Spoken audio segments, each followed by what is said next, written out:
Bonjour mesdames et messieurs, bienvenue à Hebdo4, votre émission qui traite d'informations locales. Voici le contenu de cette édition du 19 mai. Carl Desrosiers et Jérémy Laplante, deux étudiants de 5e secondaire qui se sont mérités chacun une bourse de 1 250 $ de l'apport de l'Association des directions générales des commissions scolaires. Daniel Briand, coordonnateur de la grande exposition de la MRC Rocher-Percé, et Dave Méthode, le vice-président, nous parlent de cet événement qui aura lieu du 24 au 26 mai prochain à Chandler. Suzanne Bourgette, intervenante à la Société Alzheimer en Gaspésie, Île-de-la-Madeleine, et Patricia Dussureau, qui est aussi intervenante à la Société Alzheimer en Gaspésie, Île-de-la-Madeleine, nous informent sur la Marche pour l'Alzheimer 2019 qui aura lieu dimanche le 26 mai prochain. Carole Coton, le directeur du Technocentre TIC, nous parle de l'entente avec l'Agence de développement économique Corse. Danny Voyer, géomaticien et aménagiste adjoint à la MRC de Bonaventure, nous éclaire à propos du dossier des territoires incompatibles avec l'activité minière. Et la troisième chronique d'information de l'organisme Centre de justice de proximité ayant celle-ci comme sujet bail de logement et hébergement touristique. Bonne émission à tout le monde. Tout d'abord, Carl Desrosiers et Jérémy Laplante, deux étudiants de 5e secondaire aux écoles des Deux-Rivières de Matapédia et polyvalente de Passepébiac, se sont mérités chacun une bourse de 1 250 $ de l'apport de l'Association des directions générales des commissions scolaires lors du congrès annuel qui se tenait à Rimouski les 9 et 10 mai dernier en reconnaissance de leur réussite et leur persévérance scolaire, de même que de leur engagement dans leur école et leur milieu. Alors, félicitations à vous deux. Du 24 au 26 mai prochain aura lieu au Centre sportif Clément Tremblay de Chandler la grande exposition de la MRC Rocher-Percé. Daniel Briand, coordonnateur de l'événement, et Dave Méthode, le vice-président, nous en parlent. Prochainement, il va y avoir la grande exposition de la MRC Rocher-Percé. C'est quoi au juste? Je vous dirais que c'est une grande exposition qui regroupe tous les secteurs d'activité. Industriel, commercial, tout ce qui a rapport aussi avec l'artisanat, chercheurs d'emploi, tout ce qui a rapport aussi avec des dégustations, les produits du tiroir, produits jeunesse aussi, car il va y avoir un exemple, le Carrefour Jeunesse Emploi qui va venir avec des projets jeunesse. Non, c'est vraiment, il y en a pour tous les goûts, là. Okay. C'est combien d'exposants au juste? Présentement, on est complet. On est plus de 55 entreprises et organismes et nous avons plus de 60 emplacements de vendus. OK. Ça va avoir lieu où et quand, au juste? Où et quand? Bonne question. Hein? Ça va avoir lieu au Centre sportif Clément Tremblay de Chandler du 24 au 26 mai prochain. Puis va-t-il y avoir de quoi de spécial pendant la fin de semaine? Oui, je vous dirais, il va y avoir plusieurs choses, je vous dirais plusieurs activités. Un exemple, il va y avoir des kiosques qui vendent des produits pour auto, un exemple, fait qu'on va rentrer une auto directement sur la dalle principale. Elle va faire des démonstrations. Il va aussi avoir des chansonniers, que Dave, justement, est le responsable de nos shows spectacles chansonniers. Oui, exactement. Chansonnier vendredi et samedi. On a le chansonnier Tommy Moreau et Benoît Jean-Claude Leblanc qui vont venir un peu divertir dans la nouvelle mezzanine on sait que l'aréna de Chandler a été rénovée l'année passée. On a une super de mezzanine, puis on invite les gens à venir voir. Écouter nos chansonniers, prendre une bière. Et voilà. Oui. Puis il va aussi avoir un coin jeunesse. La maison des jeunes va être ouverte expressément pour la longue fin de semaine, puis accueillir les jeunes. Il va aussi avoir un exemple, beaucoup de dégustations sur place. Il va avoir des prix à gagner, là, tout simplement, je vous dirais, surprenants. On a un crédit voyage de Club Voyage Vasco à gagner de 1 000 $ en crédit voyage. C'est tout à fait gratuit. Il suffit de se présenter à l'exposition, à la grande exposition, se présenter au kiosque du Club Voyage Vasco, compléter un formulaire, un coupon qu'on appelle tout à fait gratuitement et on court la chance de gagner un crédit voyage de 1 000 $. Et on a un autre prix aussi. Oui, on a un vélo de sport, Elite Sport Excellence. Excellent, oui, de Chandler. De valeur de 500 $. Encore là, c'est tout à fait gratuit. On se présente au kiosque de M. Stéphane Clavette de Sport Elite, Sport Excellence. On complète un petit coupon de participation tout simplement et on a une chance de gagner un vélo d'une valeur de 500 $. Et il y a d'autres prix à gagner même pour les jeunes. Fait il y a d'autres surprises qui s'en viennent aussi sur notre page Facebook. Fait que c'est vraiment un rendez-vous, mais pour toute la famille. Exact. Exactement. Je vous dirais que lorsqu'on s'est rencontrés, on est une gang d'amis ensemble pour recréer l'événement. On s'avait demandé qu'est-ce qu'on pouvait faire, fait qu'on s'est regardé ensemble, on s'est dit on va recréer une grande exposition industrielle commerciale jeunesse. Sûrement qu'un événement de même, il y a beaucoup de partenaires qui font partie de l'aventure. Oui, nos partenaires majeurs sont UR Électrique, Automobile Carmer et la ville de Chandler. Oui. Et nous avons aussi nos partenaires Platine, qui est notre député de Gaspé, Mme Mégane Perry-Melançon, notre député de Bonaventure, M. Sylvain Roy. Nous avons nos cases populaires ici du centre-sud gaspésien et du littoral gaspésien. Et nous avons bien sûr le Club Voyage Vasco avec leur crédit voyage de 1 000 $. Nous invitons toute la population de la Gaspésie à venir nous rencontrer lors de la fin de semaine du 24 au 26 mai prochain. Le vendredi, nos heures d'ouverture sont de 16h à 21h. Le samedi, de 11h à 21h. Et le dimanche, de 10h à 17h. Il ne faut pas oublier que c'est seulement 5 $ pour les 13 ans et plus. Et pour les 12 ans et moins, c'est gratuit. Et on se donne un rendez-vous au centre Clément Tremblay de Chandler la fin de semaine du 24 au 26 mai prochain. Dimanche, le 26 mai prochain, aura lieu la Marche pour l'Alzheimer 2019. Nous avons rencontré Suzanne Bourgette, intervenante à la Société Alzheimer Gaspésie, Île-de-la-Madeleine, et Patricia Dusureau, qui est aussi intervenante à la Société Alzheimer Gaspésie, Île-de-la-Madeleine, pour l'événement. Bonjour Suzanne, puis bonjour Patricia. Très prochainement, là, c'est la marche pour l'Alzheimer. Oui, le 26 mai, la marche pour l'Alzheimer, le même rendez-vous à la MRC du Rocher-Percé. On va faire notre traditionnel 3 km dans le sentier du lac Vachon. Donc, j'invite les gens à venir en grand nombre. Donc, l'inscription commence à 9 h. À 10 h pile, au son des cloches de l'église, on va partir et on va marcher. On fait une boucle et on revient à la MRC. Et le tout se termine à 11h30. Donc, c'est un moment court. C'est un 3 km plus symbolique qu'athlétique, là, mais c'est dans un bel endroit où on a le temps de marcher, de jaser. On peut être là en famille avec les enfants. Le sentier permet qu'on amène les enfants en poussette. On peut avoir notre animal de compagnie, en laisse, bien sûr. Donc, puis on est accompagné, il y a de la sécurité, la Sûreté du Québec, les pompiers sont là. Mais c'est un beau moment et l'inscription coûte 10 $ et venez contribuer à ce moment là, qui termine vraiment la levée de fonds pour la campagne 2019. C'est dimanche prochain. Alors, dimanche prochain, inscription à 9 h. Puis, par rapport au financement, ce qu'on aimerait dire aussi, c'est qu'il y a les marcheurs élites qui contribuent. Ça, c'est des gens, c'est des citoyens qui nous ont sans doute contactés, qui sont marcheurs élites, qui vont voir leur famille, qui vont dans leur milieu de travail, parce qu'eux, souvent, sont touchés par la maladie d'Alzheimer. Et eux, ils ramassent un minimum de 200 $. Fait que des fois, on a des belles surprises. On les remercie grandement. Aussi, il y a les compagnies, beaucoup de compagnies qui nous encouragent, qui nous donnent des commerçants qui nous donnent des dons, des clubs sociaux. Et justement, le citoyen qui se dit « Ah, mais moi, j'aimerais faire ma part, mais comment je peux faire ma part? » C'est justement dimanche prochain. À 10 h, c'est la marche. Ça vous coûte 10 $ et vous contribuez, dans le fond, à la levée de fonds amassée. Et on veut dire un gros merci aux commerçants qui sont beaucoup sollicités. Patricia a travaillé fort à préparer des envois postaux. Donc là, vous avez une lettre qui vous attend, si vous ne l'avez pas déjà dans vos mains, vous invitant à faire un don. On peut faire les dons en ligne, on peut faire les dons sur place à la marche, donner aux marcheurs élites, ou par la poste, nous retourner un don. Et chaque don est important, un 5 $, un 10 $, c'est précieux. C'est tout ça mis ensemble qui contribue à la cause. L'année passée, on avait atteint notre plus bel objectif, mais nous, au fond, l'objectif ultime, c'est de créer la communauté fraternelle autour des familles où il y a de l'Alzheimer. En ayant, dans le fond, les citoyens, les compagnies, les clubs sociaux, les commerçants, c'est ce qui fait qu'on a la communauté fraternelle autour de nous. Bonjour, Madame Annette. Bien, bonjour. Puis là, c'est vous qui êtes la présidente d'honneur cette année. C'est quoi qui vous a poussé à devenir présidente d'honneur? C'est un coup de cœur pour cet organisme, premièrement parce que j'ai été touchée plusieurs fois dans ma famille. Et c'est quand j'ai été interpellée pour ça, j'ai accepté tout de suite parce que j'ai vraiment le goût que les choses se passent enfin vite pour l'Alzheimer, pour les gens qui sont malades, pour les familles qui sont inquiètes pour leurs descendants. Moi, c'est quelque chose, parce qu'on vit ça, c'est quelque chose qui m'inquiète. Parce qu'ils disent que quand les parents font de l'Alzheimer, ben les enfants, puis je suis un peu, mais c'est en me donnant comme ça. Ça me plaît beaucoup, cet organisme. J'aime travailler avec la gang.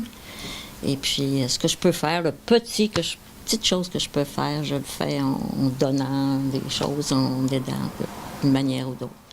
Bonjour Suzanne. Bonjour. C'est quoi qui vous a poussé à vous impliquer dans la marche d'Alzheimer? Bien, la marche d'Alzheimer, ça a toujours été important pour moi. Premièrement, mon père est décédé de l'Alzheimer. Et en croisant Suzanne, quand elle m'a parlé de ces choses-là, ben, j'ai dit, je vais embarquer. Je travaille comme professeur de gym cerveau. Et le gym cerveau, c'est de travailler la mémoire. Et ça a été mis sur pied à cause de la maladie d'Alzheimer. Donc, j'ai une clientèle de 50 ans et plus avec des jeux que je travaille la mémoire, que je les stimule. Et avec la marche, ben, ça nous fait un exercice aussi pour notre groupe. Fait qu'on a embarqué. Puis ma gang, là, j'avais 180 personnes l'année passée. Donc, ils étaient intéressés parce qu'il y a beaucoup d'Alzheimer. Il y en a toujours dans les familles. Donc, pour moi, c'est un parti pris. Puis s'il y a des gens intéressés par le gym cerveau, ils communiquent avec vous comment? Oui, ils communiquent avec moi ou avec la commission scolaire René Lévesque, l'éducation des adultes à Chandler. Et moi, j'enseigne de Gascon à Percé. Donc, il me reste encore de la place là, pour Grande-Rivière, Sainte-Thérèse, Percé. L'inscription se fait à la fin août, début septembre. Donc, il va y avoir une publicité de fête. Puis, les gens qui sont intéressés à s'inscrire, c'est pas cher. C'est 10 $ pour le cours. Et ça prend leur certificat de naissance, c'est tout. Et c'est du mois de septembre au mois de mai qu'on termine les cours. Puis les gens vont pouvoir vous rencontrer pendant la marche le 26. Ah oui, ils vont pouvoir me rencontrer pendant la marche. J'ai mon chandail super prof. Et ils vont pouvoir, s'ils ont besoin, ils ont des questions à me poser, je vais pouvoir leur répondre, là, ceux qui ne participent pas, qui seraient intéressés à venir au Gym Cerveau. Ça va me faire plaisir de les accueillir. Puis là, la journée de la marche, bien, il y a un super de beau vitrail qui est attiré. Oui, effectivement. Chaque année, il y a un artiste de la MRC qui nous offre une pièce. On vend des billets. Donc, cette année, pour la deuxième année, c'est Mme Céline Noiselle de Chandler qui nous a fait un beau vitrail. C'est un fou de bassin. Et on vend des billets depuis le mois de janvier. Et on va vendre des billets juste avant le départ de la marche. Et on fait le tirage à la fin. Donc, il va y avoir un chanceux ou une chanceuse le 26 mai. Le Technocentre des technologies de l'information et des communications de la Gaspésie-Île-de-la-Madeleine recevait le 2 mai dernier M. Thomas Massec, consul général adjoint de France à Québec, afin d'officialiser l'entente avec l'Agence de développement économique Corse dans le cadre du projet Numérique et collaboration. Carole Cotton, le directeur du Technocentre TIC, nous informe à ce sujet. Bonjour Carole. Bonjour. Là, dernièrement, vous avez une nouvelle entente avec l'Agence de développement économique Corse. Mais premièrement, pouvez-vous nous rappeler c'est quoi le Technocentre TIC? Le Technocentre, c'est une organisation à but non lucratif dont le mandat est de développer l'économie numérique sur le territoire de la Gaspésie et des îles. Donc, on œuvre à deux niveaux, soit avec les entreprises en technologie de l'information pour les aider à développer leur offre de services sur le territoire, autant territoire gaspésien-Madelino, autant au niveau provincial, national et même international.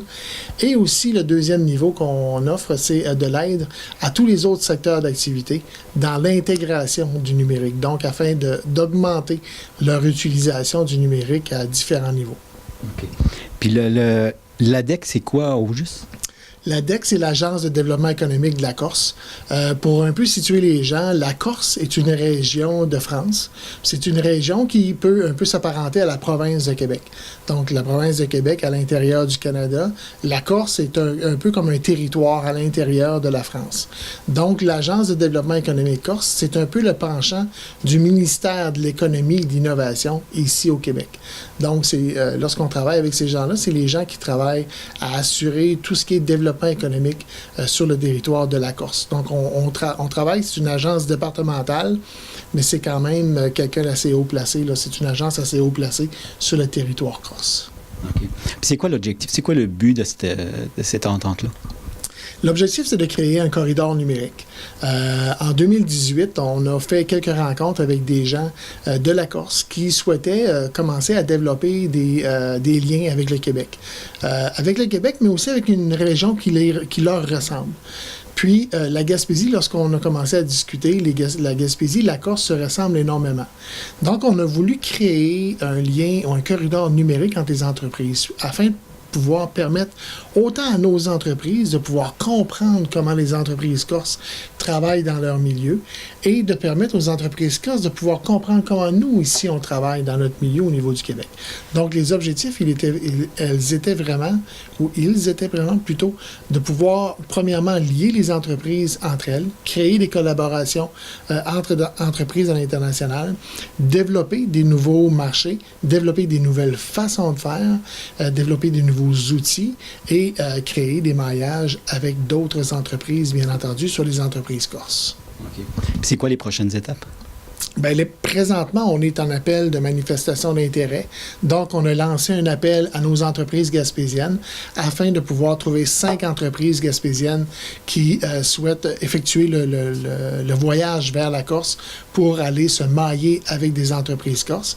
Et par la suite, en septembre, on va recevoir 5 entreprises de la Corse ainsi que la DEC qui vont venir en Gaspésie pour également se mailler avec des entreprises de la Gaspésie. Qu'est-ce qu'on réalise durant ce maillage-là? Concrètement, les entreprises vont être 5 journées en Corse. Sur le voyage, il y a 3 journées où les entreprises vont être directement à l'intérieur des entreprises corses. Donc, exemple, notre entrepreneur gaspésien va être directement dans une entreprise qui lui ressemble, du même niveau, du même secteur d'activité en Corse, pour travailler avec lui à voir quelles sont ses façons de faire, quels sont ses procédés, quels outils de travail il utilise, comment il travaille dans un milieu rural, exactement comme chez nous, quelles sont les difficultés qu'il rencontre, comment il pallie à ces difficultés-là. Donc, ça va permettre à notre entrepreneur de pouvoir apprendre de leur façon de faire et pouvoir échanger sur comment nous, ici, nos entreprises gaspésiennes, travaillent, quels outils ils utilisent. Donc, il va y avoir un maillage qui va se faire entre ces entreprises. C'est quelque chose qui ne s'est jamais fait dans nos missions internationales. Habituellement, nos missions, c'était des gens, on assistait à un colloque à l'international et on créait des activités de réseautage. Mais là, on va plus loin que les activités de réseautage. On amène nos entreprises directement à l'intérieur d'entreprises corses. Prochainement, qu'est-ce qu'on peut surveiller? Qu'est-ce qu'il va y avoir pour le Technocentre TIC? Plein de choses. Plein de choses. Écoutez, on parle dans les prochaines semaines des consultations sur la stratégie numérique régionale qui reprennent. Donc, on peut penser le 29-30 mai, 10, 11 et 12 juin. Donc, on a des consultations partout sur le territoire de la Gaspésie sur la stratégie numérique de la Gaspésie. On a également une tournée avec l'École des entrepreneurs du Québec qui devrait avoir lieu dans la semaine du 3 au 6 juin. Donc, on visite les 4 villes. On visite Bonaventure, Chandler, Gaspé et Saint-Anne-des-Monts pour, justement, c'est un atelier de 3 heures avec l'École des entrepreneurs du Québec à Rimouski, ainsi qu'un ancien formateur de Google qui va être avec nous pour pouvoir, justement, aider les entreprises dans l'intégration du numérique dans leur pratique d'affaires. Et il y a des projets réguliers du Technocentre, c'est-à-dire tout ce qui est en lien avec le commerce de détail, le Conseil québécois du commerce de détail au niveau du programme du virage numérique 4.0. On a aussi les supports que l'on offre au niveau des secteurs touristiques dans les programmes EDNet. Donc, c'est les enveloppes de développement numérique en tourisme. Et plein d'autres projets, le Protic qui s'en vient à l'automne, plein d'activités là, sur le territoire, sur l'ensemble du territoire gaspésien et Madelino. Danny Voyer, géomaticien et aménagiste adjoint à la MRC de Bonaventure, est passé à notre studio afin de nous éclairer à propos du dossier des territoires incompatibles avec l'activité minière. Au sujet des territoires incompatibles avec l'activité minière, on a entendu beaucoup parler de la MRC d'Avignon qui avait déposé leur projet de règlement. Pouvez-vous nous faire un petit historique d'où c'est que ça te passe, les territoires incompatibles avec l'activité minière? Oui. On remonte en 2013 avec la modification de la loi sur les mines qui a permis finalement au MRC de délimiter les territoires incompatibles à l'activité minière ou les TIAM, qu'on appelle dans le jargon, dans leur schéma d'aménagement, notamment avec la loi sur l'aménagement, l'article 6 de la loi sur l'aménagement et l'urbanisme aussi. Donc, depuis cette étape-là, l'ensemble des MRC du Québec ont débuté le travail. Puis il faut penser aussi que le gouvernement, en faisant ça, ça découle de l'orientation gouvernementale en aménagement du territoire de l'activité minière. Eux, ce qu'ils veulent, c'est essayer de favoriser une cohabitation entre l'aménagement minier et les autres utilisations du territoire. Fait qu'en gros, c'est pas mal le portrait là, que je peux vous dire pour là. OK. Ouais. Mais il faut voir une différence entre l'exploitation minière et l'exploitation pétrolière. Oui, totalement. Parce que là, on entend beaucoup parler aux nouvelles des hydrocarbures, notamment dans le coin de Gaspé, de pétrole et tout. Mais là, l'orientation gouvernementale actuelle concernant les mines touche seulement justement les mines. Tout ce qui est pétrole, fracturation, hydrocarbures, on ne touche pas à ça pour l'instant. On sait qu'il s'en vient des OGAT pour les hydrocarbures, mais pour l'instant, on n'y touche pas. Fait que c'est sur la glace au niveau du gouvernement et on attend de leurs nouvelles pour aller de l'avant avec ça, mais ça va ressembler au niveau administratif, au niveau de notre travail à l'interne à la MRC. C'est certain que le travail va être similaire, sauf que j'imagine que les critères de cartographie ou de délimitation des territoires incompatibles aux hydrocarbures vont être beaucoup plus sévères ou plus stricts. Là. Au niveau de la MRC de Bonaventure, et c'est quoi les processus qui a été réalisés jusqu'à maintenant, puis où sont rendus le processus? Oui. Concernant la MRC de Bonaventure, bon, il y a eu un travail, là, quand même un gros travail d'analyse et de cartographie qui a été réalisé depuis 2017 même, depuis l'automne 2017, si on peut dire. Là, depuis décembre 2018, on a demandé une suspension temporaire au ministère des Ressources naturelles avec eux, ce qu'ils voulaient pour faire la suspension temporaire, ils voulaient une cartographie de nos TIAM, mais une version préliminaire, qui allait permettre de geler durant 6 mois de temps l'émission de titres miniers dans les TIAM. Parce que là, ce qui se produit actuellement, suite justement au dépôt de notre projet de règlement au mois d'avril à la réunion du Conseil de la MRC, c'est que là, ce qui se produit, là, il faut justifier les TIAM qu'on démontre sur nos cartes. Même si on est encadré d'une manière très sévère par le gouvernement, eux vont quand même valider tout ce qu'on a indiqué comme TIAM, ils vont quand même le valider, à savoir si on n'a pas trop mis, mettons qu'on aurait voulu tricher ou peu importe. Eux, ils vont tout valider notre travail et en bout de ligne, il va ressortir une cartographie des TIAM pas beaucoup plus précise, mais d'une manière plus raffinée, qui va être ultimement adoptée dans notre schéma d'aménagement. Donc là, on est en suspension temporaire, on a déposé notre projet de règlement au mois d'avril. Prochaines étapes, si on ne reçoit pas d'avis défavorable du gouvernement, il y aurait l'entrée du règlement. Et quand il va y avoir l'entrée du règlement, on va les territoires incompatibles à l'activité minière vont apparaître dans notre schéma d'aménagement et ultimement vont se reproduire dans la réglementation d'urbanisme des municipalités. Mais là, ça apparaîtra pas sur les cartes, mais il y a des zones qui sont protégées quand même s'ils ne sont pas identifiés sur les cartes. Oui, effectivement. Il y a certains éléments qu'on n'est pas obligé de représenter sur la cartographie. Notamment les éléments qui sont protégés déjà par une loi. À titre d'exemple, là, on peut parler des éléments qui seraient sous la loi sur la qualité de l'environnement, la loi sur les parcs, la loi sur le patrimoine culturel et même aussi la loi sur le patrimoine naturel, notamment avec les aires protégées, là, un petit peu comme les aires de conservation à titre d'exemple, là, dont je parlais tantôt, qui sont déjà protégées par cette loi-là. D'accord. Merci beaucoup de votre visite. Ça fait plaisir.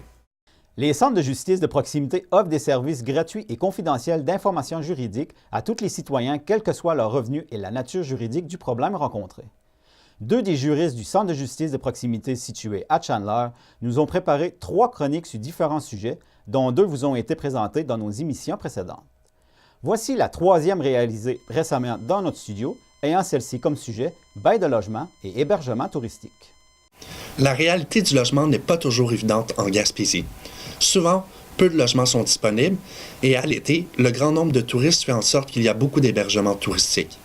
Dans cette capsule, nous aborderons le bail de logement et l'hébergement touristique. En ce qui concerne le bail de logement, les règles sont prévues au Code civil du Québec. Il s'agit pour la plupart de règles qui sont obligatoires. Ça veut dire qu'on ne pourrait pas, dans un bail, prévoir des choses qui vont à l'encontre de ce qui est prévu dans le Code civil du Québec. Le bail, c'est quoi? C'est un contrat entre un locataire, généralement le propriétaire, et un locataire. La location peut concerner un appartement, une maison mobile ou encore une chambre dans une résidence privée pour personnes aînées. Le but de cette location-là, c'est d'y établir sa résidence. C'est d'y vivre à plus ou moins long terme. Quand on parle de bail, on pense généralement au formulaire bleu qui provient de la Régie du logement, le bail écrit. Par contre, ça arrive que certaines personnes ne mettent pas leur entente par écrit. On va parler alors d'un bail verbal. Ce sont généralement les mêmes règles qui vont s'appliquer au bail verbal. Il contient quoi ce bail? Bien, il contient l'adresse du logement loué. Il va contenir aussi le montant du loyer, l'endroit et à quel moment payer le loyer, la durée du bail qui peut être à durée indéterminée ou encore 1 mois, 6 mois ou même 12 mois ou même plus. Il peut contenir aussi certaines conditions qui sont rattachées au bail, par exemple le droit aux animaux. À noter que ces conditions sont parfois prévues dans un règlement plutôt que directement dans le bail. Comme je viens de le mentionner, la plupart des règles sont obligatoires. On ne peut pas aller à l'encontre des règles qui sont prévues dans le Code civil. Une de ces grandes règles-là, c'est le droit au maintien dans les lieux pour le locataire. Qu'est-ce que ça veut dire, le droit au maintien dans les lieux? Ça veut dire que le locataire a la priorité, qu'à la fin de son bail, il peut renouveler son bail et continuer à vivre au même endroit. Ça veut dire que le propriétaire ne pourrait pas exiger que son locataire quitte à la fin du bail. Maintenant, j'aborderai l'hébergement touristique. Cette règle de droit au maintien dans les lieux est totalement différente en matière d'hébergement touristique. Il est facile de comprendre qu'à la fin de séjour, le locataire, de la fin de son séjour à l'hôtel, le locataire devra quitter les lieux. Mais avec toutes les nouvelles offres d'hébergement qu'il y a sur Internet, il est parfois difficile de faire la différence entre le bail de logement et l'hébergement touristique. Prenons un exemple concret. Je suis propriétaire d'un chalet. Je publie sur Internet que mon chalet peut être loué à la semaine pendant l'été, et ce de manière récurrente, constante et habituelle. Nous sommes ici en présence d'hébergement touristique. En tant que propriétaire, je dois avoir une attestation de classification. L'attestation de classification, c'est quoi? C'est le petit panneau près de la porte d'entrée qui atteste la qualité des installations et qui mentionne que j'ai un établissement touristique. Je ne remets pas un bail de logement au locataire, mais plutôt une facture comprenant les taxes, TPS, TVQ et la taxe d'hébergement. À la fin du séjour, les locataires doivent quitter les lieux. Changeons un peu l'exemple. Imaginons maintenant que c'est ma propre maison que j'offre en location. Ma résidence principale, je l'offre en location à chaque fois que je m'absente. Il s'agit encore une fois d'un hébergement touristique. Par contre, dans ce cas précis, je n'ai pas besoin de l'attestation de classification. Pourquoi? Spécifiquement parce que je suis une personne physique et que c'est de ma maison dont il est question, de ma résidence principale. Mais attention, je dois vérifier auprès de ma municipalité si j'ai le droit d'offrir ce type de location. Il y a des villes au Québec qui ont décidé d'encadrer plus strictement ce type de location d'hébergement touristique. Vous pouvez faire la vérification directement auprès de votre municipalité. De plus, si je suis moi-même locataire, je dois demander à mon propriétaire pour avoir l'autorisation de louer à mon tour. Il faut savoir que si les règles concernant l'hébergement touristique ne sont pas respectées, il y a des amendes assez élevées qui peuvent être imposées. Finalement, il est possible pour un propriétaire d'utiliser les deux modes de location. Cependant, il devra s'assurer de respecter les règles applicables. On se souvient que la règle du droit au maintien dans les lieux fait en sorte qu'un propriétaire ne peut mettre à la porte un locataire quand il le veut. En matière de location de logement, le propriétaire et le locataire devront se mettre en accord pour mettre fin au bail. Cette entente devra être prise en cours de bail ou à la fin du bail, puisqu'une telle entente, si elle est prise lors de la conclusion du bail, elle pourrait être invalide. S'ils arrivent à une entente pour mettre fin au bail, alors à ce moment, le propriétaire pourra louer la place à des touristes puisque l'endroit sera désormais libre. Voilà, nous avons présenté un aperçu des règles en matière de location. Si vous avez besoin de plus d'informations, n'hésitez pas à nous contacter au Centre de justice de proximité Gaspésie-les-Îles. Et voilà, mesdames et messieurs, ce qui complète l'édition de votre émission Hebdo 4 du 19 mai. Merci beaucoup d'avoir été avec nous et à la prochaine.